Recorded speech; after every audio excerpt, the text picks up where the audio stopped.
Fast Track? Or how about PDW, Parallel Data Warehouse? Anybody heard of it? Okay. Yeah, we can arrange that. We can probably start to begin now. So show of hands, who's ever heard of Parallel Data Warehouse? Okay, that's good, that's good. That's a start. Okay. All right, so let's begin. So my name is Danny Tams. I'm an architect in the appliance COE based in Corp. Essentially, my team is working extensively with the SQL Server development team, and we're working the appliances, which is essentially where Microsoft kind of is going in the future. Kind of cloud strategy and appliance strategy and kind of box product strategy. So essentially around Fast Track, which is a reference architecture, extending above and beyond that in the large enterprise data warehouse space, we're going across into Parallel Data Warehouse, which can extend your data warehouse to hundreds of terabytes in size. So we're going to talk about the full gamut from everything from the small 1 and 2 terabyte kind of data warehouses right up to hundreds of terabytes, and how Microsoft, including the various partners that we work with, can scale that sort of space. Now we have quite a number of slides. I'd love to be able to do justice to these two topics from Fast Track to PDW in a 1-hour session. But honestly, I could talk about this for the next 40, 50 hours straight. It's hard to do it justice. So consider this kind of like a very fast overview session. And I would welcome questions, but because we have a number of slides to actually get through, and we want to go through as much of the topic as we possibly can, I might have to defer some of these till after the presentation. But be sure I'll be around for as long as you want to ask questions on these topics after the session. So, essentially, what is Fast Track? Kind of brief intro to data warehousing. Where's Fast Track? What is it? Why you use it? Some of the base architecture principles behind it, how you can get started with it, and then finally jumping to Parallel Data Warehouse, which is an extension essentially of Fast Track and built on the same principles. And I'm going to share these principles with you and how you can get really, really fast performance on hundreds of terabytes in a massively parallel data warehouse system. So my team has essentially been tasked with essentially driving the appliance strategy worldwide, and we're driving it essentially in the low end with Fast Track and in the high end with Parallel Data Warehouse, as well as the consolidation appliance, or rather the consolidation solution that we're about to release. So my team essentially goes around the world. We are the front line. We do POCs, work with customers, work with partners in order to be able to show the value and also implement Parallel Data Warehouse, as well as in some cases Fast Track systems. And we work with the subsidiaries in every country to be able to do that, as well as with partners, of course. So let's see. Our enterprise model, if you like, as far as data warehousing and where are we right now. Of course, we have the Enterprise Edition that can scale from up to tens of terabytes, if you like. This is the version of SQL Server we all know and love, if you like. There's also the Data Center SKU. And again, this is for implementations when you want to have more than 8 sockets or greater than 2 terabytes of RAM in a machine. And these would be essentially your high-end Itanium boxes at this stage. Pretty much that's the only machine that has this kind of configuration. There's also the SKU, which is Parallel Data Warehouse. This can scale, as we talked about, from tens to hundreds of terabytes, and it's an all-inclusive solution. It includes your backups, it includes everything that you need in order to manage the solution. It includes all the mechanisms for fault tolerance. High availability is built in. You can lose disks. You can lose an entire machine, if you like, and your queries will not fail. They will continue as if nothing happened. And it can scale from a 1 or 2 rack solution right up to 6 racks, going well beyond 500 terabytes in size. And we're going to talk about, this is not just hoo-ha, you know, a bunch of Microsoft guys got together with pizza and said, you know, what are we going to put together on some PowerPoint slides? I can show you the math behind it. And we do POC, so my team is tasked with doing POC. So I'm standing here today based on work that we've done with a large number of customers worldwide and implemented these kinds of solutions. So, where would these products, if you like, or these technologies fit in the gamut of the industry today? So down the bottom, of course, for the majority of your needs, the normal SQL Server 2008 R2 can do the job on whatever hardware you have. So your data warehouse that's 100 gig, 200 gig, a few terabytes in size, it's normal SQL Server 2008 or 2008 R2. As you start to have some very precise workloads or concurrency, you want to have multiple users on the same system at the same time, or your database starts to grow well beyond the amount of RAM that you have in the machine. Let's just say normally here you have a machine, you know, anything up to about 98 gigabytes of RAM or something like that on a decent sized server, 4-core machine on your SAN. You know, above that, you're starting to, if your database goes beyond a few terabytes in size, you need a little bit more I/O throughput and a balanced approach in order to design a solution that will effectively give you very fast I/O throughput to be able to sustain the core consumption that the machine can provide. Very many cases we've had situations where customers complain that they buy a big machine, but they're not able to run the queries and peg those CPUs to 100%. And they're all scratching their heads wondering why. And this is why we got together in our labs and worked with our hardware partners to put together both Fast Track and ultimately Parallel Data Warehouse. As your needs get even higher, say above 100 terabytes, or you want to be able to run, you know, dozens of users or tens of users running enterprise data warehouse queries. This is not your OLTP type queries that, you know, you use an index and you retrieve 10 rows from a table. This is your types of queries that you want to say, I want you to aggregate the last 10 years worth of transaction data by postcode, by customer, by product line, and I want you to give me summaries. That means that in order to solve this kind of a query, you're trolling through terabytes and terabytes of data to be able to sort this query out.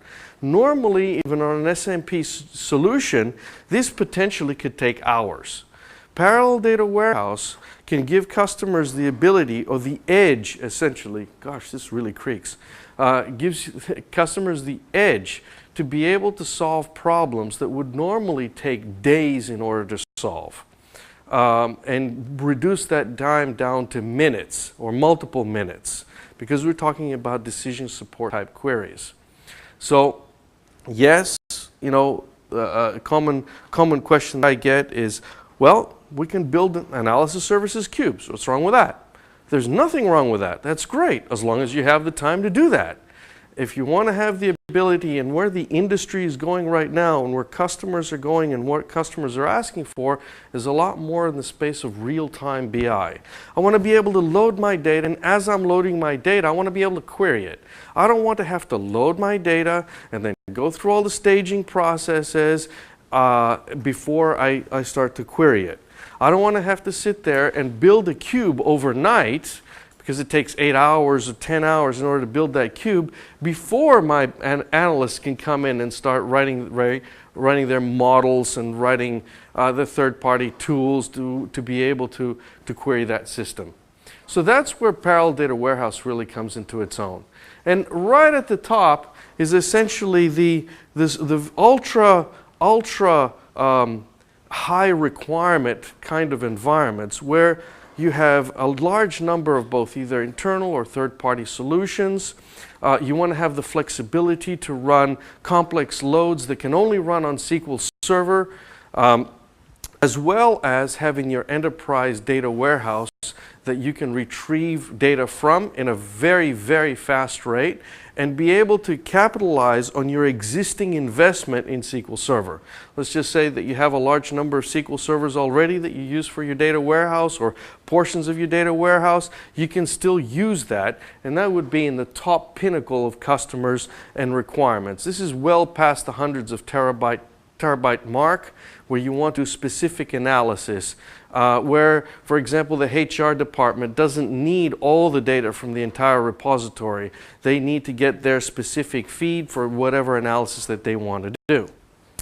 So currently, or rather this is going back a couple of years now, this is what really prompted us to come up and start working in our labs and come up with a fast-track reference architecture. Essentially, in this case, customers wanting to implement data warehouses, and this was a common complaint that we used to get. It's like they go out and they buy a nice big shiny SAN or a NAS device or something like that. It's got lots of I/O, that's great.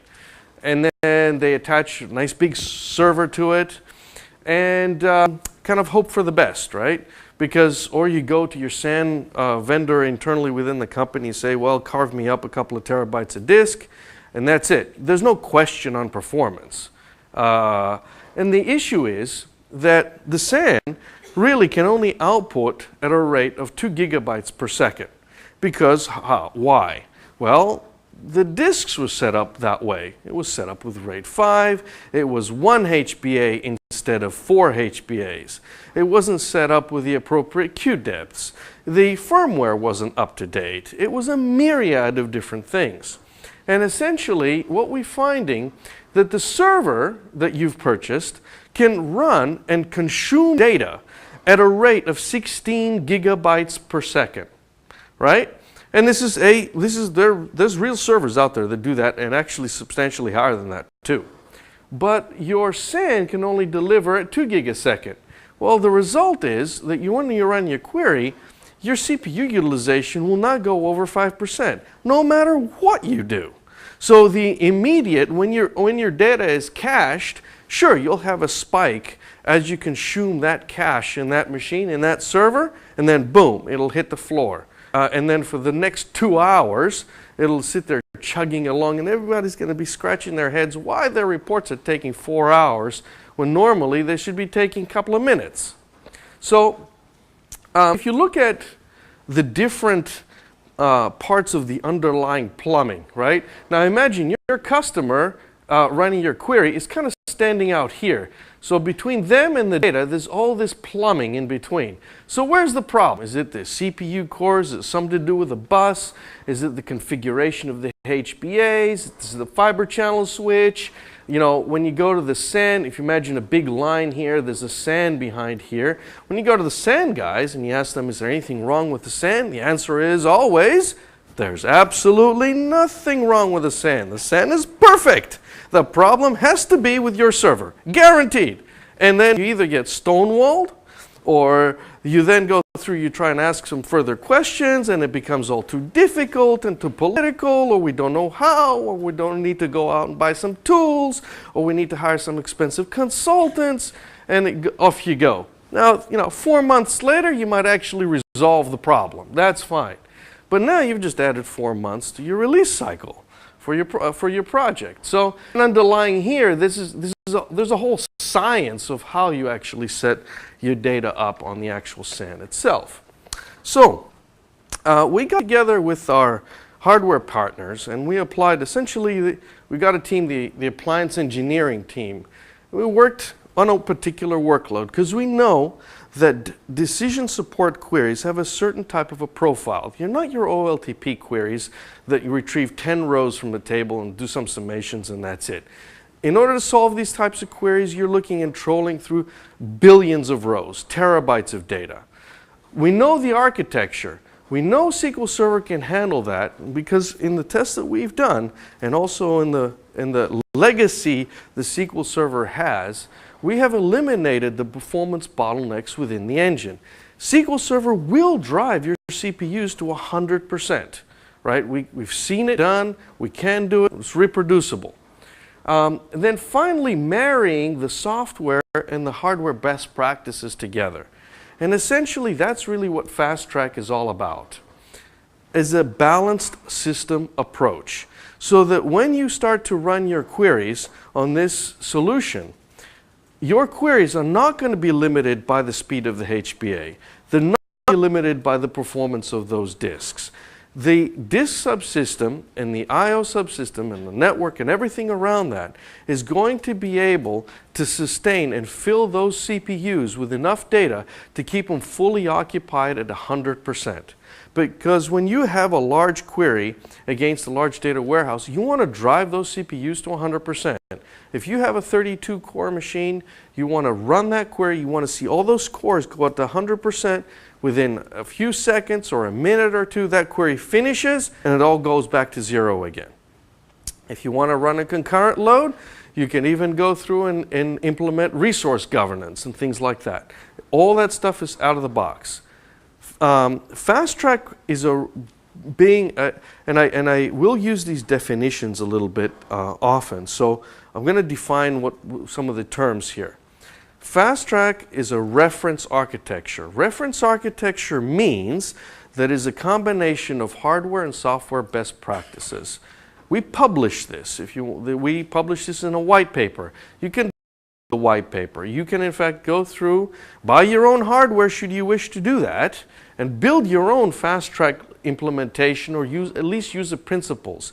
And I would strongly recommend that you do that. If you've already bought hardware, I'm not here to sell you hardware or more software. You can implement this by essentially downloading the white papers that are publicly available, seeing how we've done it, and augmenting your designs.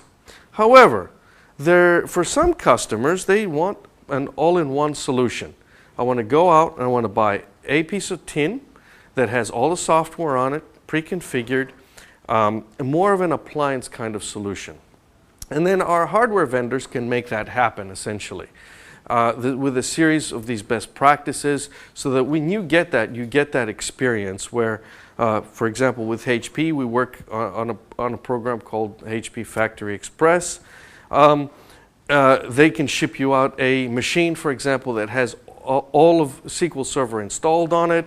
Windows is installed on it. All you need to do then is create your database, start loading data, and start querying it. There's not going to be a question about how fast is it going to be.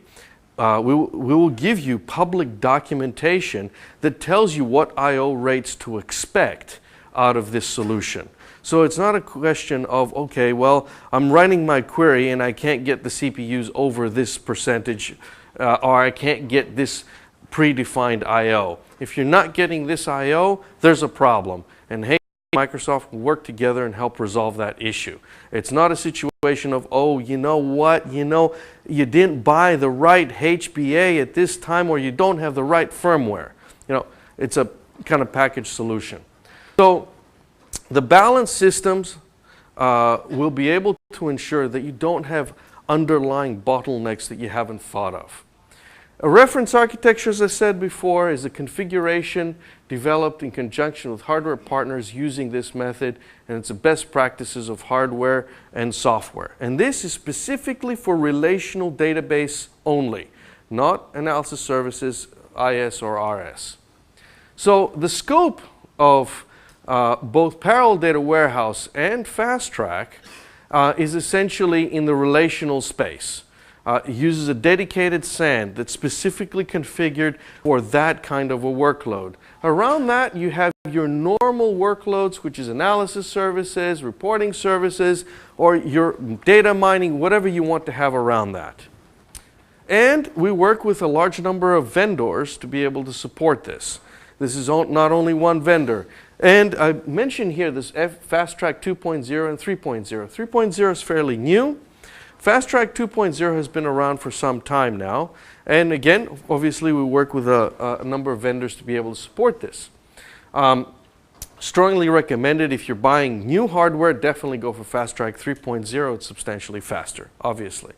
Rates, for example, I/O rates, in FastTrack 2.0, we're looking at around the 200 megabytes per core. So imagine, per core, not per socket. So if you have a quad-core configuration, even with one socket, you're talking about I/O rates of 800 megabytes. On a dual CPU machine, it goes up to 1600 megabytes. On some of the large machines, we're talking about I/O rates of 14 gigabytes per second. This is not gigabits, this is gigabytes. Sorry. No, this is the higher end machines are actually using fiber channel SAN, but it is a dedicated SAN, okay? It's not like I want to hook it up to my own SAN that I've got. Yes, if you can do that, but that's not FastTrack because you're not going to get the I/O, right? We've specifically tested the I/O configurations to ensure that when you get a solution X, it's going to perform this way, and all the information is public documentation that you can compare. Sorry, was there a question? Okay, cool. So, if we have a look at the full gamut of offerings, for example, between HP and Microsoft, we have a starter data warehouse appliance called the Business Decision Warehouse. And this is a 2-processor machine. It has internal disks, the low-end machine is direct attached storage, okay? And for a very cheap price, essentially, you're looking at supporting a data warehouse from 1 to 6 terabytes. That's unheard of at that kind of price point. Now, when you buy this, it's got all the software installed already. You plug it in, you rack it, you need 2 things. You need power, you need Ethernet. When you start it up, it goes through a wizard, asks you what kind of machine name you want, what IP address you want. Within 30 minutes, you are online and you can be in production. If, for example, you go through and in your workings, you go through a UAT phase and you mess it up, you want to flatten the machine, re-image it. There's a process, you press, you go through the configuration wizard, it essentially flattens the machine and brings it right back to factory installation, essentially, right? So think of it as like the big reset. You can do anything you want, you reset it, it goes back to default installation, and then you can kind of, go through and put your data back on there. Well, I don't want to talk prices. I can't talk prices simply because it really depends on your, what kind of agreement you have, either with, your hardware vendor or even with Microsoft. Because remember, this is just using Enterprise Edition of SQL Server. Your licenses are transferable, right? Now, if you have a buyback scheme from HP, for example, you kind of trade in. You can get this at significantly less than rec retail price, right? Rec retail price, you can find that from the website, But, you're talking tens of thousands, not hundreds of thousands. That's the kind of ballpark. Yeah, cool. So, as you start going from the baby machine, this area here in yellow is the reference architectures that we talked about. Essentially, the larger machines moving forward can go anything from 30 terabytes up to 80 terabytes. This is essentially the DL980. We have done TPCH benchmark results on this. They support essentially 8-core chips, and now, more recently, they support the Westmere 10-core chips as well. And because for SQL Server, we charge on a per socket basis, essentially, you're still paying the same amount. No difference in cost. Above 80 terabytes, or if you have very high concurrency, you might need to go even further. How do you scale to hundreds of terabytes? That's when you're really looking at Parallel Data Warehouse, which is a multi-rack MPP solution. So when you fire your query against Parallel Data Warehouse, it's not one query. Internally, the system resolves that query down and can fire anything up to 80 queries internally in order to collate, get the results, and pass it back to you. That is significantly faster in orders of magnitude than having to worry about designing a cube, building cubes, waiting for all that time. This is essentially how you query, moving forward, large data sets. The same kind of concepts and principles, if you like, if you're familiar with Netezza or Teradata, that kind of thing, right? So let's have a look at a data warehousing type query so that we're all on the same page about what we're talking about here. We can see that up the top here we got our normal select and we're doing a sum. We have all these sums and we have a number of aggregates, average aggregations and accounts from the line item table. Now this table might be, tens of billions of rows.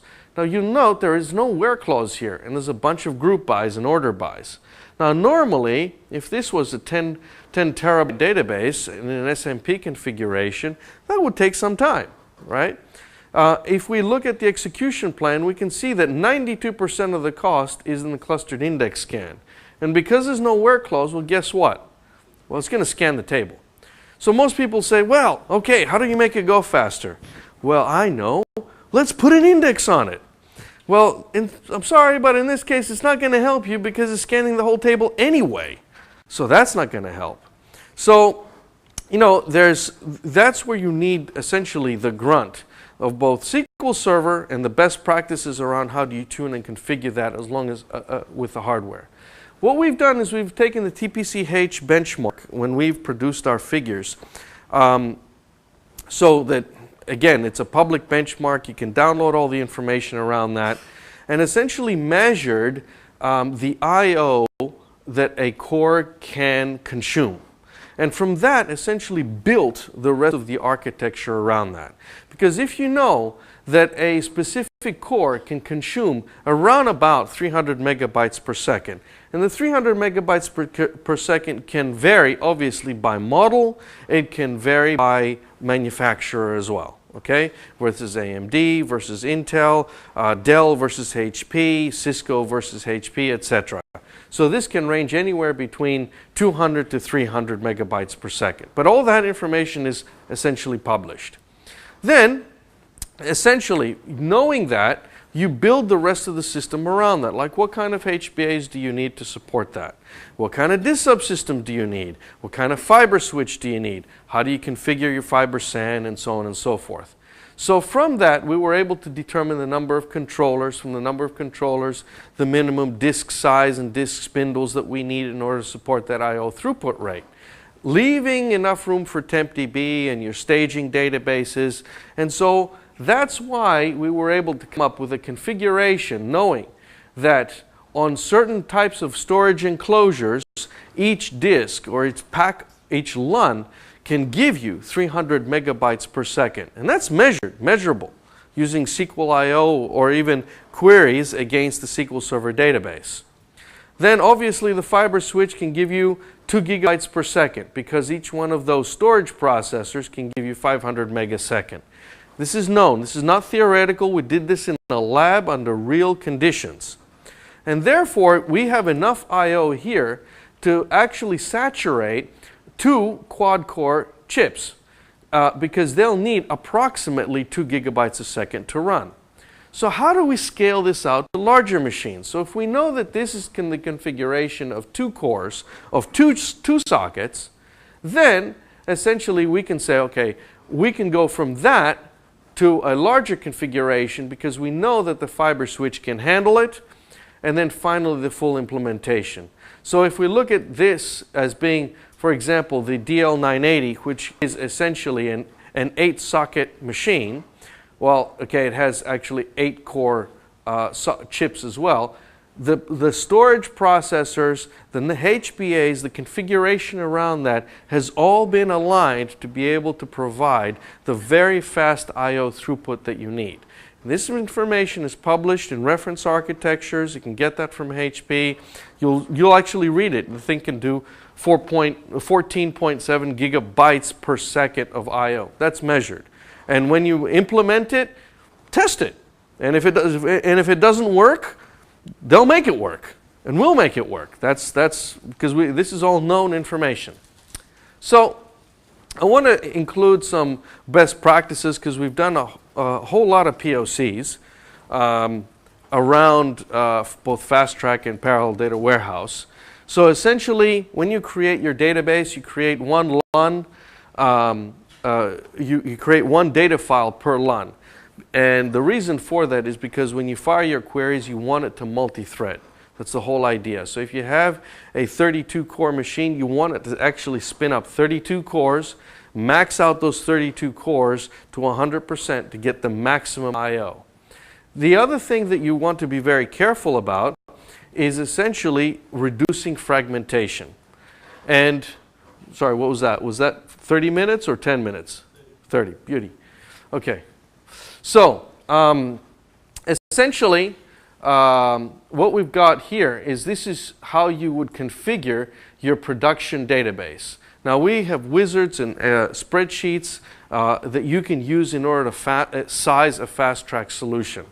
Talk to your hardware vendor, be it Dell or HP or Cisco, and they have the appropriate spreadsheet and configuration tools that can help you size a fast-track database based on their hardware. And a lot of this stuff is pre-sized and pre-configured, if you like. Then finally, your staging database, how do you configure that? How do you lay out your TempDB in order to minimize fragmentation? Some of the other things as far as minimizing fragmentation in order to get the fast I/O rates is essentially how you load data and some of the switches that you use in order to start up SQL Server. I mean, the SQL Server version that Fast-Track uses is SQL Server Enterprise Edition. It is not a different code base. There's nothing fancy about it. It is Enterprise Edition. You can transfer your licenses across. There's no issue there. So it's just that we've implemented specific switches that you can turn on, and also the hardware and the software is tuned to one another to give you the best return on investment. Okay?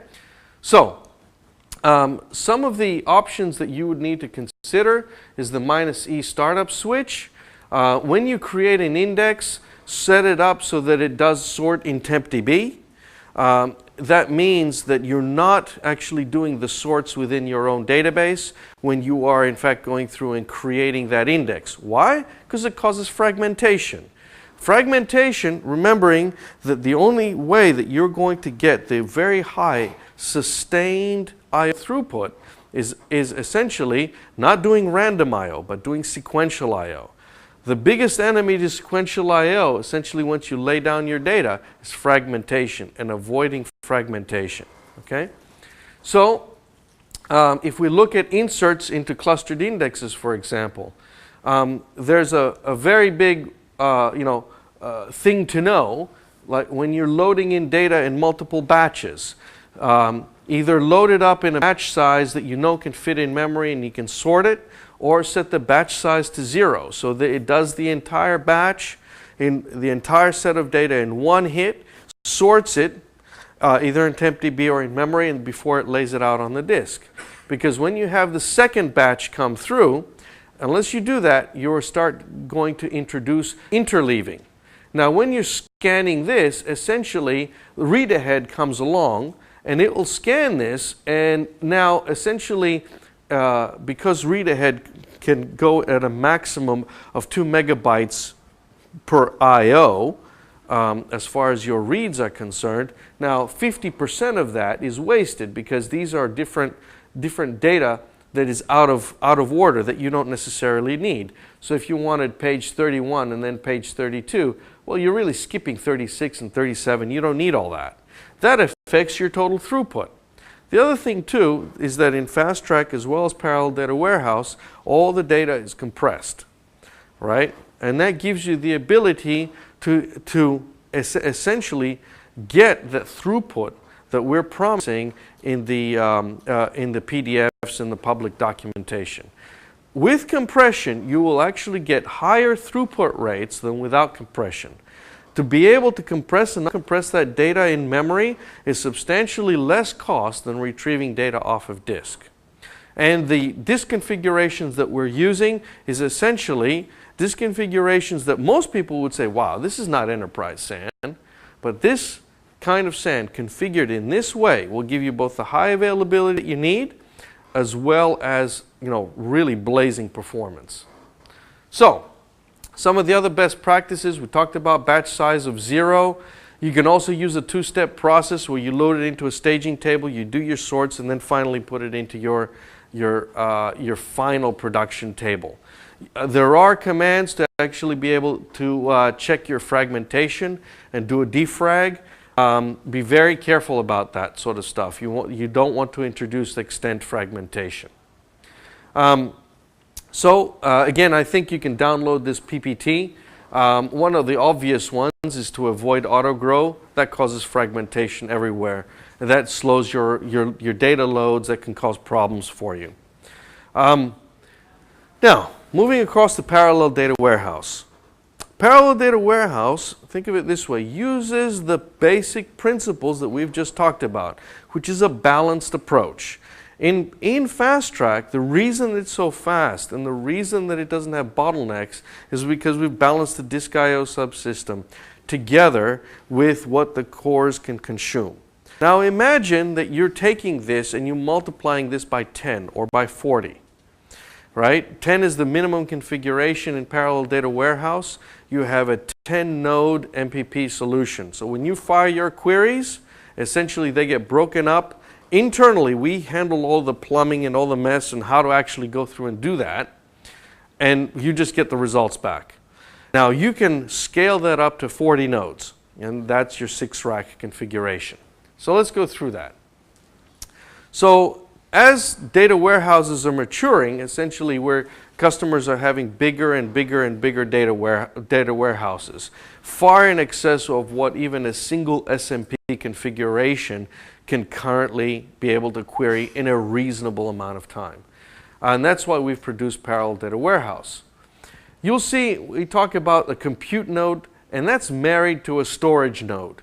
So when we're querying or firing a query on a compute node, it's essentially querying the data on a particular storage node that is married to this machine.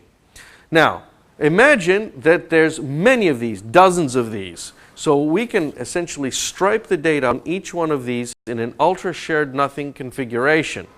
That means that we can lose one of these nodes, and another node in the cluster will be able to take over its place. This gives you essentially high scalability, being able to augment the appliance and expand the appliance as your database expands by simply doing a backup and restore.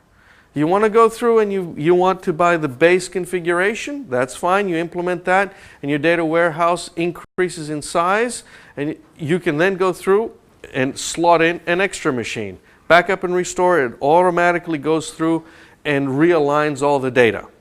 We're also working on mechanisms so you don't even have to do a backup or restore. You basically bolt in the new machine and it will go through and realign all that data and restripe it across all of the nodes. If we have a look at the under the covers, what does Parallel Data Warehouse look like? It's actually a combination of a HPC cluster and a failover cluster. So if we lose a machine out of the compute nodes, we have a spare database server. And if we lose a machine, one of this extra server will be able to come in and take its place. The management of this whole solution is actually kept in the management servers. There's a console that will tell you, okay, I've got a blown fan. I've got a blown power supply. You call Microsoft. It's not, if you have a problem with the appliance or there's a question or something fails in the appliance, there's one phone number to call. It's Microsoft. It doesn't matter who the underlying vendor is. We take care of all that. From a hardware and support perspective, actually the appliance mechanism is a lot easier for us to support as well. Because when you call up, we know that we've got dual InfiniBand here. We know all the ports. We know exactly how everything is configured. So when you're saying, I'm running this and I'm getting these kinds of results, we have these machines and we can run them up and say and validate, yes, are you getting the same problem? No, you're not. Why aren't you? We also ship with a validator. So when we implement the machine, obviously the first thing we run is the validator to make sure that all the connections and the performance of the machine is up to specification.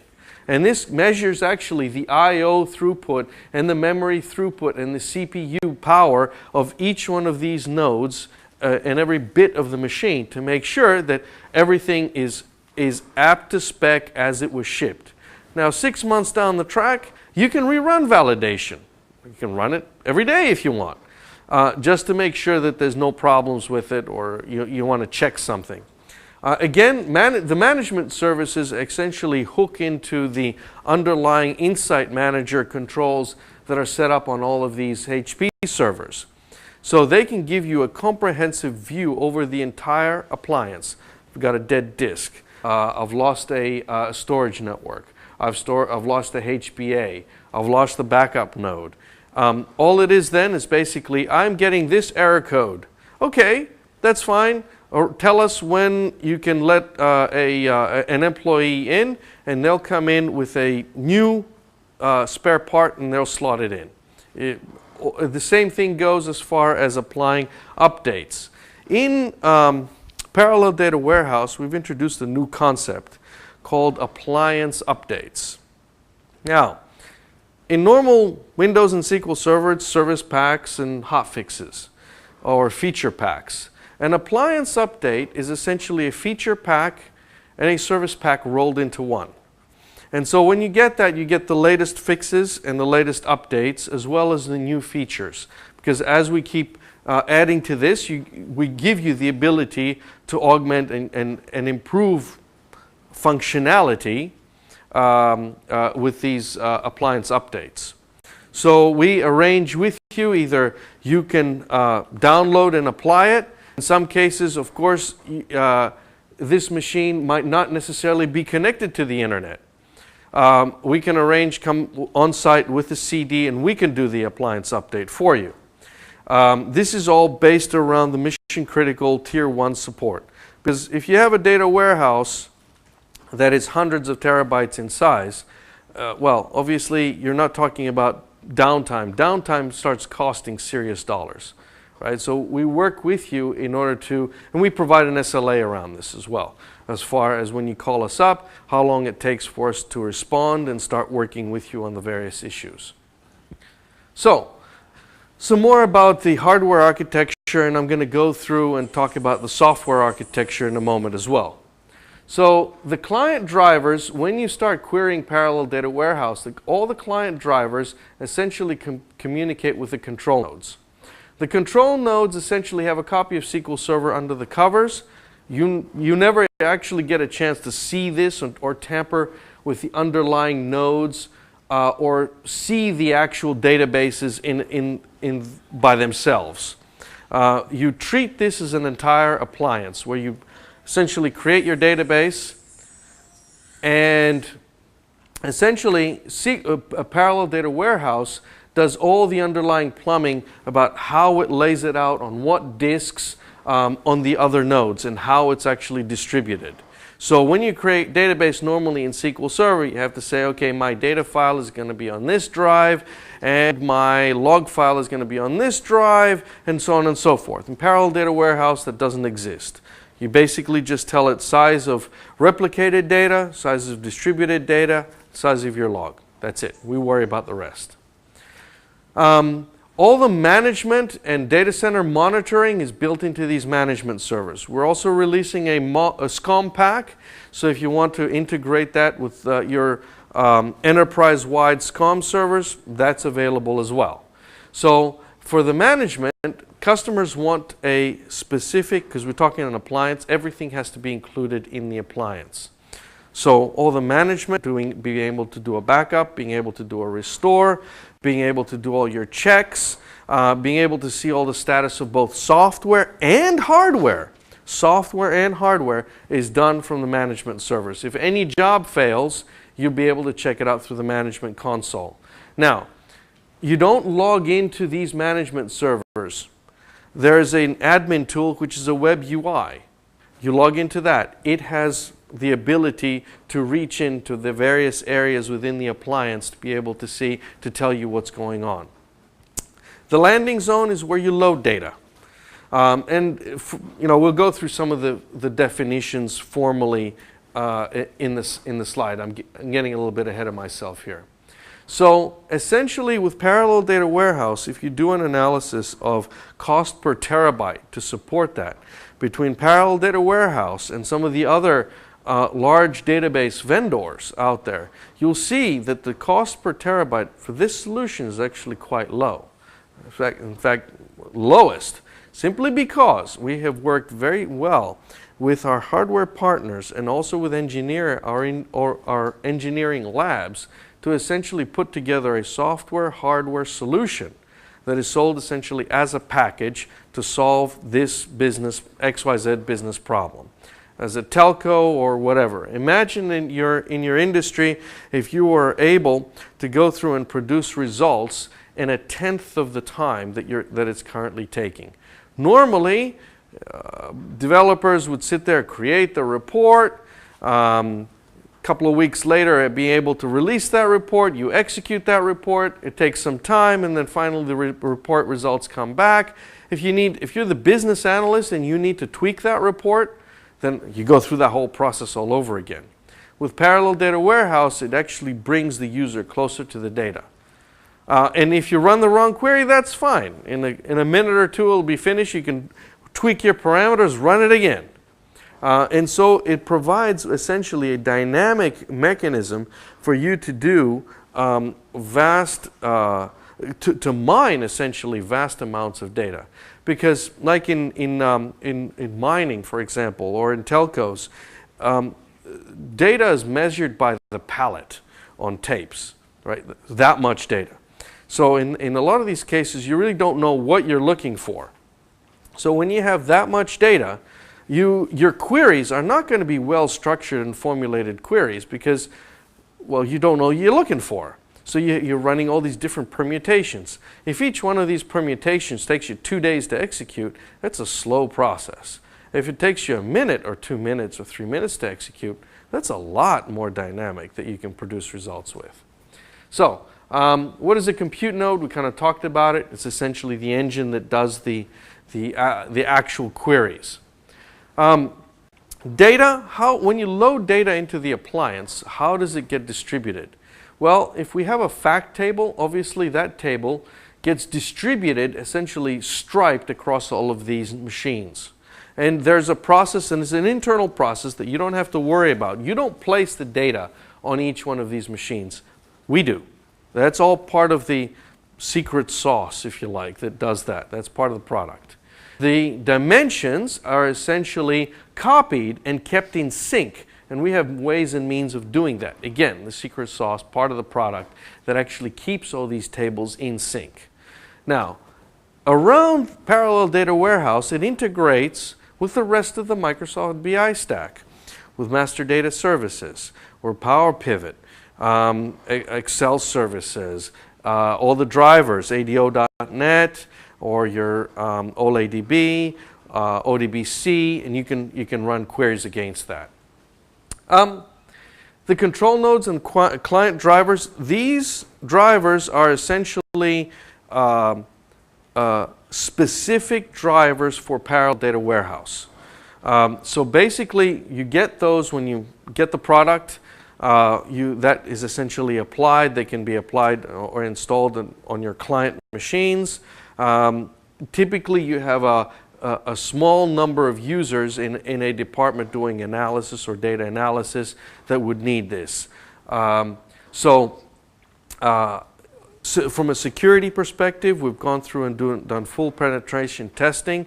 The protocols between the client and the server are all encrypted by default, and you cannot turn that off. It's all SSL encrypted.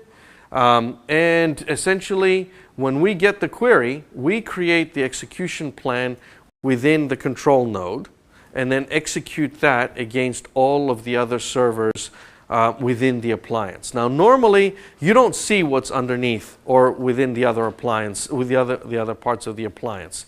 Because from 10 nodes, you can scale it up to 20, 30, 40 nodes. All you know is that there's an interconnect. That's it. So you don't care whether how many nodes it is or whatever it is. There's mechanisms, of course, if you wanted to debug it, you wanted to, write a query and find out how it works under the covers. We run training courses around the world on Parallel Data Warehouse, and we're also coming up with a certification program as well. So, the landing zone. You get source files from your current systems. We can load them up using either a specific tool, using DW Loader, essentially get that into PDW, or SSIS. We have an SSIS plugin, and when you load your data in, you remember how I told you about in Fast Track, you have to make sure that you don't have fragmentation. Well, fragmentation doesn't exist right now in PDW. We go through the processes internally on loading to ensure that when the data is finally laid down on the disk, it removes fragmentation from the system.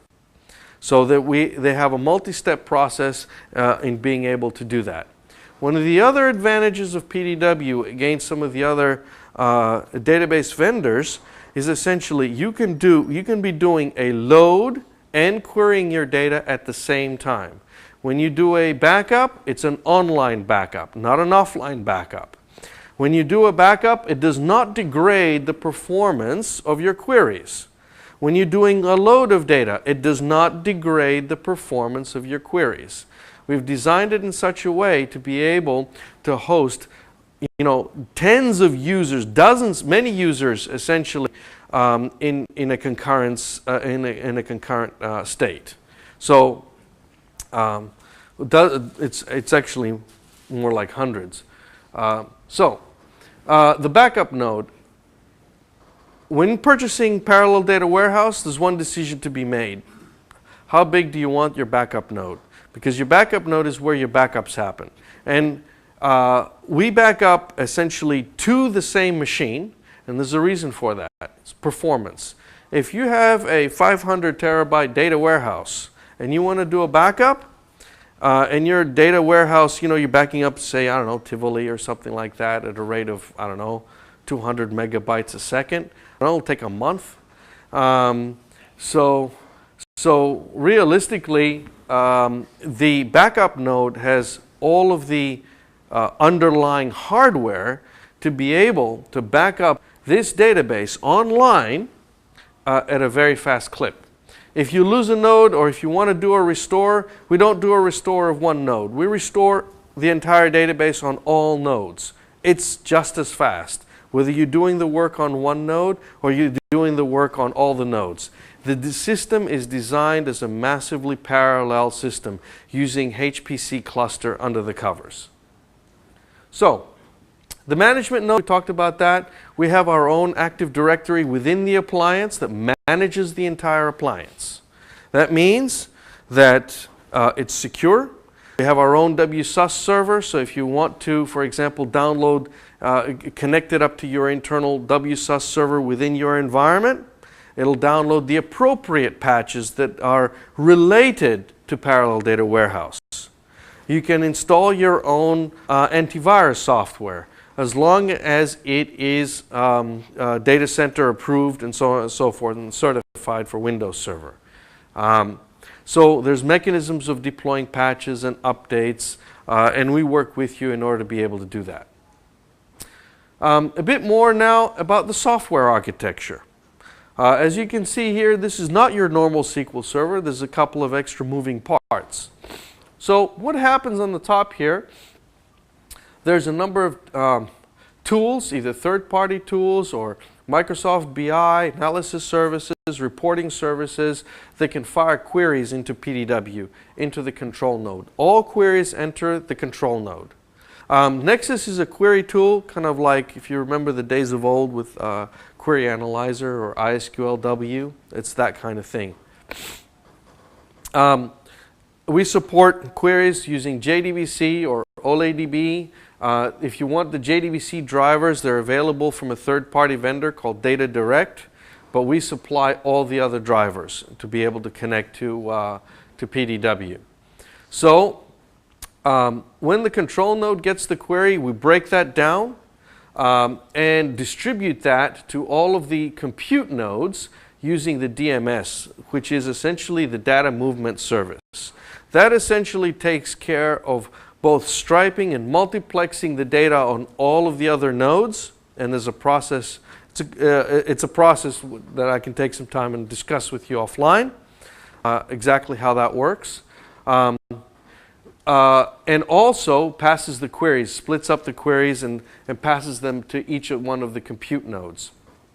Also, it takes care of the loading data through the landing zone, either through the client loader or SQL Server SSIS, and there's tight integration with SSIS.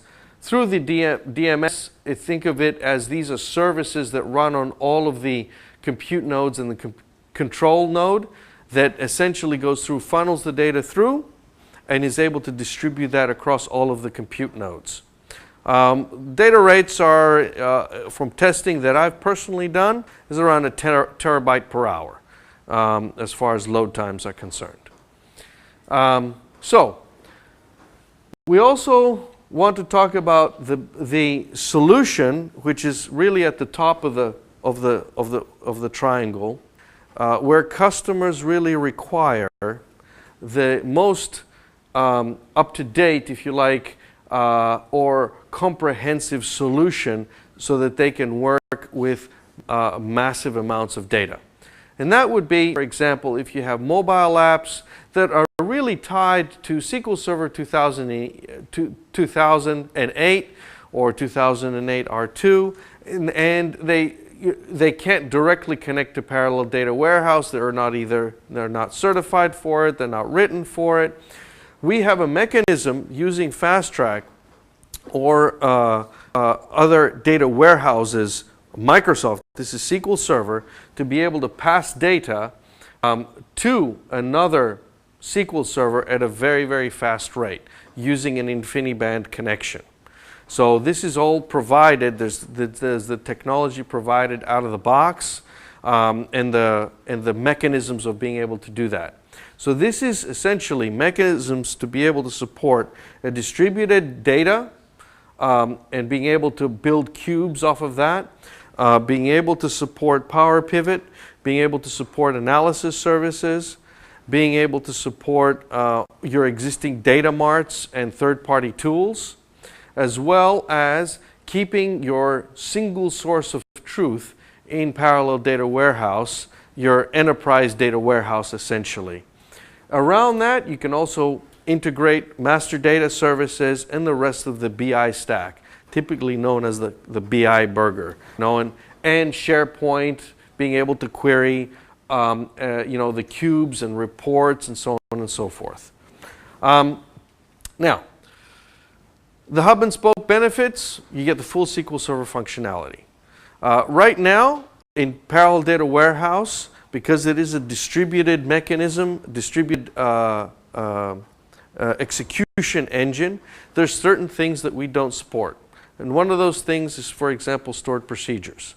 And that stored procedures will come. So for that, for example, you might choose to have FastTrack execute and execute the stored procedures, essentially be able to link back into Parallel Data Warehouse to do the majority of the processing. Allows essentially integration to your data marts. You don't lose your existing investment in analysis services, for example, or reporting services. The rest of the environment essentially works as is. Some of the things that you might want to think about if you've got complex SSIS packages, there's new constructs in Parallel Data Warehouse that, they might be taking 10 hours to process this SSIS package. There's new constructs in Parallel Data Warehouse that can do the same thing in minutes. I mean, we're talking orders of magnitude greater performance. When we've done POCs, a lot of customers are amazed at, they have a convoluted, process to get data in using SSIS, and we show them how they can do the same thing in Parallel Data Warehouse using, there's a new construct called CTAS, and essentially the same process can run in an order of magnitude or more time. Support. And how do we tie in the whole mechanism to be able to support these mission critical tier 1 solutions?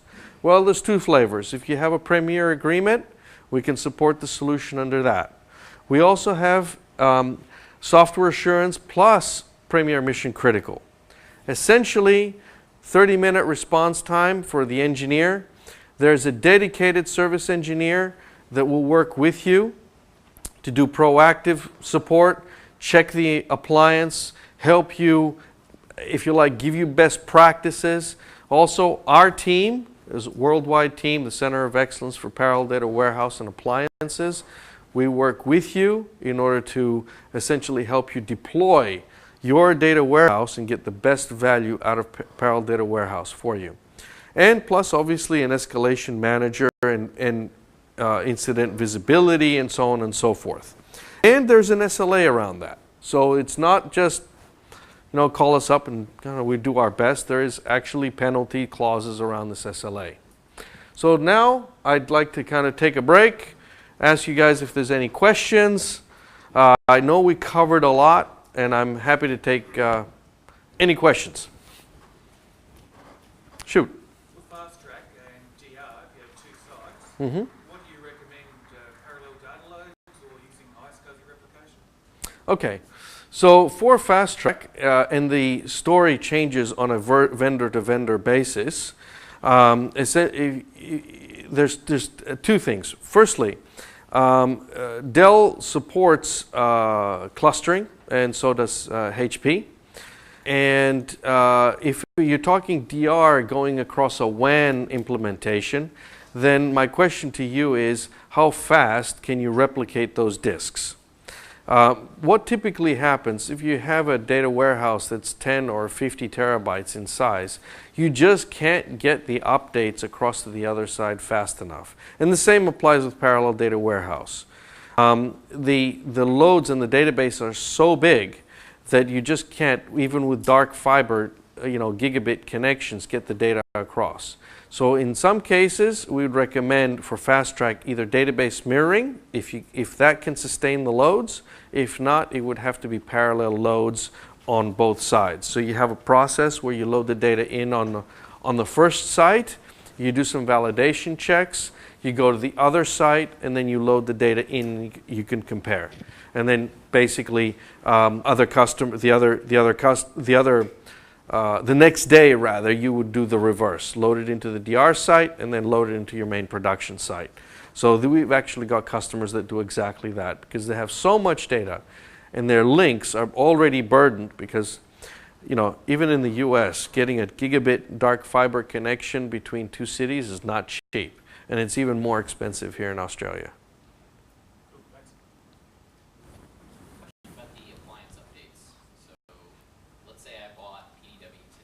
And then Denali gets released. Can I assume that I'll be able to update it to Denali when it comes out? Well, okay, good question, excellent question. Let me answer that. So right now, the appliance update, when it comes out, if we choose to apply and upgrade it to Denali, it'll be in some kind of an update, and the system will, there'll be an engineer, or there'll be a CD or a download, and you just apply it, and it takes care of the rest. You don't go to the individual nodes and upgrade them. So we haven't made that kind of decision right now, and that's a long way off. So that's really speculation. So think of it this way: this appliance is tied to a specific version of SQL Server, specific version of Windows, and specific version of all of the hardware and firmware. So, for example, if a hard drive breaks, you don't go to the shelf and I've got another hard drive just like it, kind of slotted in. The HBA, same thing, because we have tuned this right down to the ASICs and the firmware. The card looks exactly the same. Actually, under the covers, not necessarily the same. And you have to get the appropriate card. That's why there's the appropriate mission critical support around that. But what we do offer is the appliance updates, and the appliance updates give you new features. Now, how we choose to deliver these features under the covers, that might be Denali in the future. That we haven't made that decision yet. We're not there yet. Well, just to, I'll put my customer hat on, and I'll think, I'm making a significant investment in this platform. Right. Right. If I bought my own hardware, I wouldn't get any of the benefits of PDW, obviously, because Right. it's something I build myself. I have to worry about more details. Sure. But I know that when Denali comes out, my hardware vendor will be able to tell me, yep, we will support that, and you can be confident that you can make that investment and continue to run that hardware. Right. So all I can tell you is that without giving anything away and making any specific commitment, because I need to be careful about that, is that yes, it is in our interest, in our customers' interest, to make sure that they get all the latest features. Suffice to say. So, and between you and me, well, I can't talk about that anymore, because we've got a lot of plans in the works, right? But obviously, there's a lot of things that I'm not at liberty to release. I understand. And as a follow-up question, when I buy a software product, with the DVD or CD, Right. Microsoft has a very clearly defined support lifecycle for that. Yes. So I know when extended support will begin, I'll know when support ends. Right. What is the support lifecycle for a PDW solution? How does it compare with buying a box product? Well, basically, for as long as you have that, the current life cycle is, I believe, is 5 years. So we continue that as far as the supportability of the entire hardware software solution. We're at a very early stage right now, and we're even willing to take feedback and listen to customers' feedback if you want to talk about that more specifically, or if you have very specific needs. Customers in Australia? How many customers in Australia parallel that way? Okay, we're actually working with a number of customers right now. We are in the process of implementation, and I don't have any case studies right now, because normally the sales cycles and implementation cycle for PDW is in the order of kind of 2 years. The product has been out for about 6-7 months. So we're working with a large number of customers, but I can't drop any names. Probably offline, I can tell you some customers that we have signed PR agreements with, and we can divulge names, and go through POCs and go into a lot of detail.